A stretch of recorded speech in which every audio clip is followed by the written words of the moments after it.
Hi, I'm Dr. Jeff Goodall, a practicing veterinarian in Bedford, Nova Scotia, Canada. Thank you for tuning into my YouTube channel, and I hope you get information that you might not get elsewhere, certainly based on my experiences and personal perspectives, because I love pets too. I think we all do if we're on this channel. If you like what you see, please like and subscribe. I'm a practicing veterinarian of over 30 years. Today's subject is going to be traveling with pets. It's March, and we want to start planning out our vacation, maybe weekly trips to the cottage or trips further afield. If you haven't traveled with your pet before, and I'd argue even if you have, you should plan ahead. And planning ahead is really important for many reasons. Let's start with cats. Cats associate the carrier, and you need to use a carrier to keep them secure in the vehicle while you're traveling. But cats aren't very unintelligent. In fact, they're too intelligent. And they associate the carrier with going to the vet. And as much as vets try to make the carrier and the veterinary experience and everything pleasurable, cats have long memories.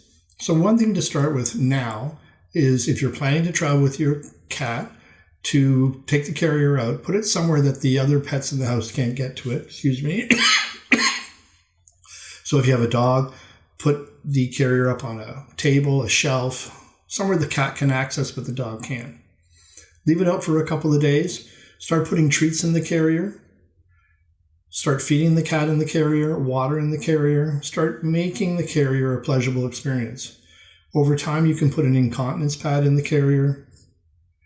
And over time, you can consider calming pheromone strategies. For example, a product called Feel-Away, they make a spray pheromone, and the pheromone is a substance that's released by the maternal cat while she's nursing kittens, and it's known to be calming. And it's not too strong, with one exception. When you first spray it on a blanket or in the carrier, it's quite strong, and it needs to be aired out for a while. What we do in the clinic is we spray Feel-Away on a blanket. We have them pre-made, so you might want to do this ahead of time. Spray your Feel-Away on your blanket, put it in a freezer bag, put it aside. When you're ready to start training the cat, or when you're ready to travel, pull the blanket out, flap it, air it out a little bit, put it over the carrier, and again start working with your cat to make it a positive experience. I'll get into other pheromones and other tranquilizing, calming ideas later in this podcast, YouTube video. In the end, we want to make that carrier a positive experience. You're going to want to secure the carrier in the car by the seatbelt through the handle. And I'll move to dogs and say, one thing we need to do with dogs is, of course, get them used to a secure, sturdy car harness that will, belt into the seatbelt system. Because again, accidents happen. We see them too often. Never should your pet be on your lap or in the front seat. And really, even in the back seat, they shouldn't be on people's laps. But I know if there's kids in the car, they're going to want to be petting the dog and spending time with the dog. And that may help and aid in calming your dog down. So moving to dogs, some dogs associate the car with travel to the vet. I hope many of you are taking your dogs out for trips and what have you, to dog parks and all that. But in the end, if your dog is nervous about the vehicle, there are many things you can work with. There is a pheromone spray for dogs called Adaptil. I find it very hit and miss. The Feel-Away spray for cats is probably 70% effective. Adaptil for dogs seems to be hit and miss. There's a collar that's available that releases calming pheromones released by nursing moms for their puppies. But let's work with just getting the dog used to the vehicle. And a short story, Lucky, owned by Ron from Newfoundland, he was based here in Bedford, but he traveled home very regularly throughout the year, but especially in the summer. And Lucky didn't like the vehicle. Lucky was a rescue dog. He was really fortunate. He was a really intense duck-twirling retriever, Nova Scotia duck-twirling retriever. And what we had to do with Ron is walk the dog around the vehicle with the engine off. So Rob would do this in his driveway for the better part of a weekend. Take the dog out, walk him around the vehicle, open and close the doors with the dog in a sit. Eventually, I think the next weekend, as he was treating the dog and giving him positive reinforcement, he opened and closed the doors multiple times, then started the engine. The dog became nervous, so he let the engine run and he walked the dog away, positive reinforcement with treats, and eventually started walking the dog around the sides and the front of the vehicle. because, of course, the tailpipe is kind of noxious and the dogs don't like that. The next weekend, he started working towards getting the dog inside the vehicle that he wouldn't get upset. So he opened the king cab rear doors, put treats on the rocker panels and across the seats. And Lucky was a really aggressive retriever in that if you threw something, he'd go grab it and bring it back. So Ron started this idea of throwing a ball through one side to the other, and Lucky initially figured out to go around the vehicle, but eventually went in the vehicle because Ron threw it short. It bounced around inside the vehicle, then went out the other side. Eventually it bounced around in the vehicle, and in Lucky went, saw the treats, and he just basically built up his positive reinforcement and positive experience over the weekend. Worked out perfectly. The dog traveled well. One thing you need to know, I found this with my animals. One of my cats used to get ill if there were snow tires on my vehicle, but not if there were summer or your usual tires on the vehicle. So keep that in mind. Another trick you can do to calm your dog is mat training. I'll look for a link on YouTube, but mat training is a little more complicated, probably a subject for another show. But if you use a mat with your dog, and many trainers talk to puppy training classes about this, the mat is their safe space. You can use it in the dining area of your home to have the dog lay on that while you're eating so they don't learn to mooch from the table. But moving to a positive experience for vehicles, if you've mat trained your dog, put the mat in the vehicle, dog in the harness, strapped in or seat belted in, open and close the doors. If they're nervous, get them used to the door sounds, the engine starting and stopping. And the mat can be a very welcoming area. You can spray that with Adaptil. You can also use things like sandalwood, lavender, chamomile. They're known to calm people, so it's implied that they calm animals. But it can't be too strong. So now we've got our animal in the vehicle, in the carrier, or in the secure harness. What else do we need to plan? Well, you need to plan to have bottled water, a lot of it for the trip, the animal's food in a secure container that they can't get to while you're driving, some treats that you keep up front so that you can reach between or have someone in the shotgun seat, passenger seat, reach between and give the animal or cat positive reinforcement in their carrier or in the harness. If it's a very small dog, the carrier applies again and you go accordingly. A familiar toy is never a bad idea, but I did neglect to say, don't forget to have your cleaning products, not too strong scented cleaning in case accidents happen. So paper towels, poop bags, those kind of things. Another thing with the harnesses, collars, and carriers, have ID on them. Have good, firm ID tags on the harness. Have good, firm ID on the harnesses. It would be ideal if you could train your cat to a harness. I did it with my cats. I actually walked my cats. Yeah, I'm one of those crazy vets. And I trained my cat to the harness in the house. I would put rubber with it initially for a couple of days. I did this with my parrots when I trained them to flight harnesses. You rub them with it, you put them on, feed the animal positive reinforcement, take them off, put them on, take them off. The only thing about harnesses and cats is they can be breakaway, so you have to be careful. You need something a little firmer than that, though collars should always be breakaway collars. But have ID on your harnesses, have strong leash, have all that prepared.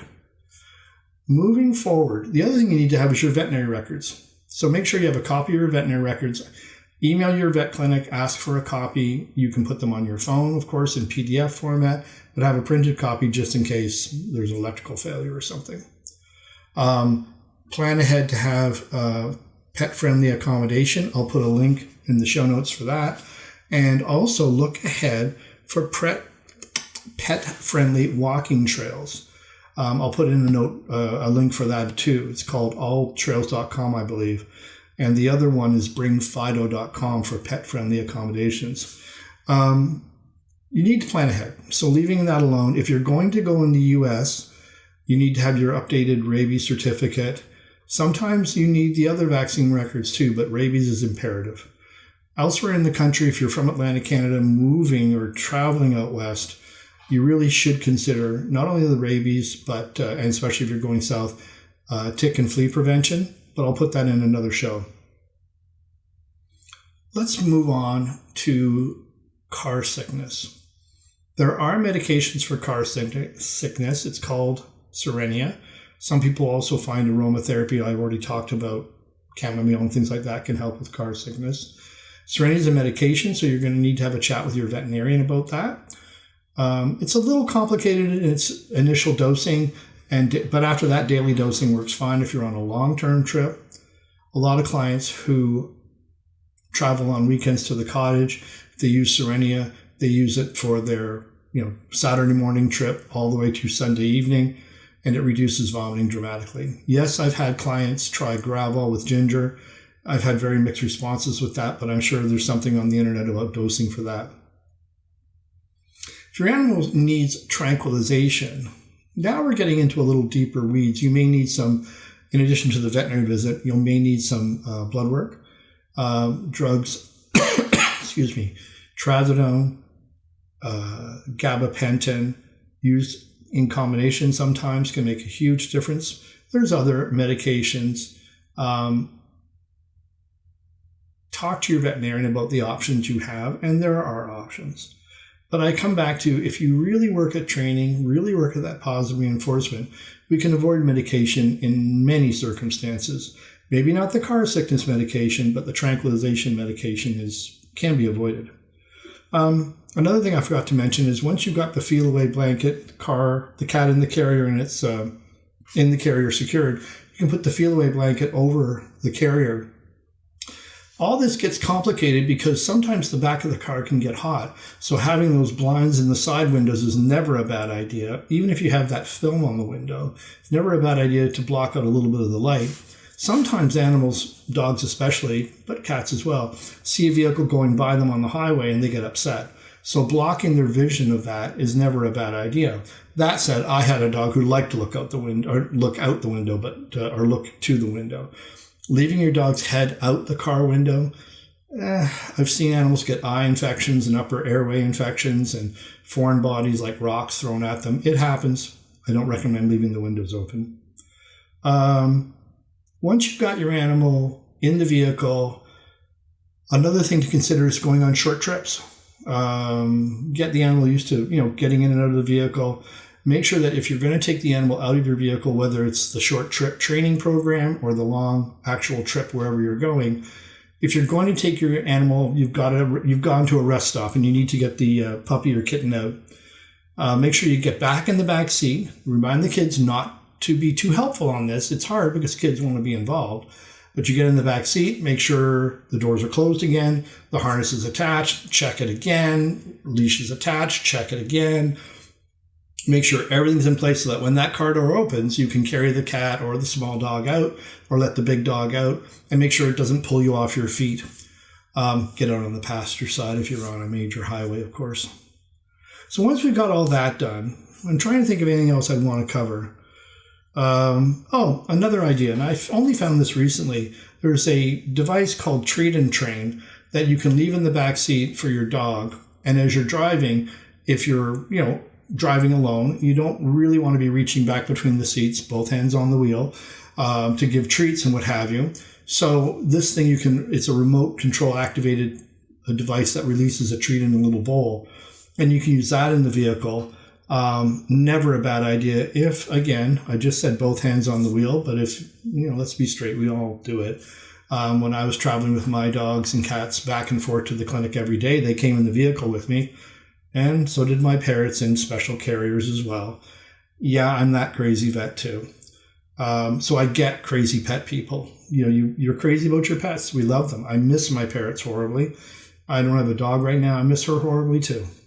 But I would reach between the seats and rub her chin, rub the sides of the face. Some dogs don't want their belly rubbed while you're driving, and maybe you can't reach. You have, safety first. But back to the Treat and Train, you can use treats to reinforce the behavior out back. I forgot one other thing. Sometimes Thundershirts, which are used for storm anxiety, firework anxiety, can be used for car anxiety. Thundershirts are swaddling shirts. You have to get them fitted, so go to the pet store, get somebody to assist you in opening the package and trying them out.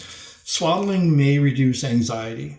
The only concern I have with that is like my dogs, who are all huskies and long-coated dogs, they had issues with heat. So we had to make sure the air conditioning is working. So again, plan ahead, make sure your vehicle's oil change, brakes are good, and the air conditioning is working.